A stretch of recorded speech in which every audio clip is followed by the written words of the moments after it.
നമസ്കാരം, കൊട്ടാരക്കര മീഡിയയിലേക്ക് സ്വാഗതം. സംസ്ഥാനത്തെ 23 തദ്ദേശ വാർഡുകളിലേക്ക് നടന്ന ഉപതെരഞ്ഞെടുപ്പിൽ LDFന് നേട്ടം. സംസ്ഥാനത്താകെ 6 സീറ്റുകൾ LDF പിടിച്ചെടുത്തു. തിരുവനന്തപുരം നഗരസഭയിലെ വെള്ളാർ, ഒറ്റശേഖരമംഗലം പഞ്ചായത്തിലെ കുന്നനാട്, ചടയമംഗലം പഞ്ചായത്തിലെ കൂരിയോട് വാർഡുകൾ BJPയിൽ നിന്ന് പിടിച്ചെടുത്തു. നെടുമ്പാശ്ശേരിയിലെ കൽപ്പക നഗർ, മുല്ലശ്ശേരിയിലെ പതിയാർ, കുളങ്ങര, മുഴപ്പിലങ്ങാട്ടെ, മാമാക്കുന്ന് വാർഡുകൾ UDFൽ നിന്ന് പിടിച്ചെടുത്തു. മട്ടന്നൂർ നഗരസഭയിൽ BJPക്ക് കന്നി ജയം നേടി. മട്ടന്നൂർ ടൗൺ വാർഡ് കോൺഗ്രസിൽ നിന്നാണ് BJP പിടിച്ചെടുത്തത്. ഇന്ന് രാവിലെയാണ് വോട്ടെണ്ണൽ ആരംഭിച്ചത്. ഇന്നലെയാണ് തെരഞ്ഞെടുപ്പ് നടന്നത്. തിരുവനന്തപുരം കോർപ്പറേഷനിലെ വെള്ളാർ വാർഡിൽ BJPയുടെ സിറ്റിംഗ് സീറ്റാണ് LDF പിടിച്ചെടുത്തത്.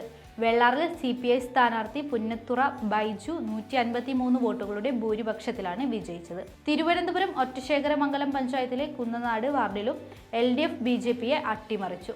CPMന്റെ O ശ്രീജല 60 വോട്ടിന് വിജയിച്ചു. BJPയുടെ സിറ്റിംഗ് സീറ്റിലാണ് CPM സ്ഥാനാർത്ഥി വിജയിച്ചത്. മട്ടന്നൂർ നഗരസഭ ടൗൺ വാർഡിൽ കോൺഗ്രസ് സ്ഥാനാർത്ഥിയെ 72 വോട്ടിനാണ് BJP സ്ഥാനാർത്ഥി പരാജയപ്പെടുത്തിയത്. BJPയുടെ A മധുസൂദനനാണ് വിജയിച്ചത്. കോൺഗ്രസ് സിറ്റിംഗ് സീറ്റാണ് BJP പിടിച്ചെടുത്തത്.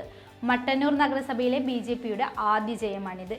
ഇടുക്കി മൂന്നാറിലെ 11ാം വാർഡായ മൂലക്കടയിൽ കോൺഗ്രസ് സ്ഥാനാർത്ഥി നടരാജൻ 35 വോട്ടുകളുടെ ഭൂരിപക്ഷത്തിന് വിജയിച്ചു. കോൺഗ്രസ് അംഗം LDFലേക്ക് കൂറുമാറിയതിനെ തുടർന്ന് അയോഗ്യയാക്കിയ ഒഴിവിലാണ് തെരഞ്ഞെടുപ്പ് നടന്നത്. 10 ജില്ലകളിൽ 1 കോർപ്പറേഷൻ, 4 മുനിസിപ്പാലിറ്റി, 18 ഗ്രാമപഞ്ചായത്ത് വാർഡുകളിലേക്കാണ് തെരഞ്ഞെടുപ്പ് നടന്നത്. തിരുവനന്തപുരം കോർപ്പറേഷനിൽ വെള്ളാർ ഡിവിഷനിലാണ് ഉപതെരഞ്ഞെടുപ്പ് നടന്നത്. സംസ്ഥാനത്തൊട്ടാകെ 88 പേരാണ് ജനവിധി തേടിയത്.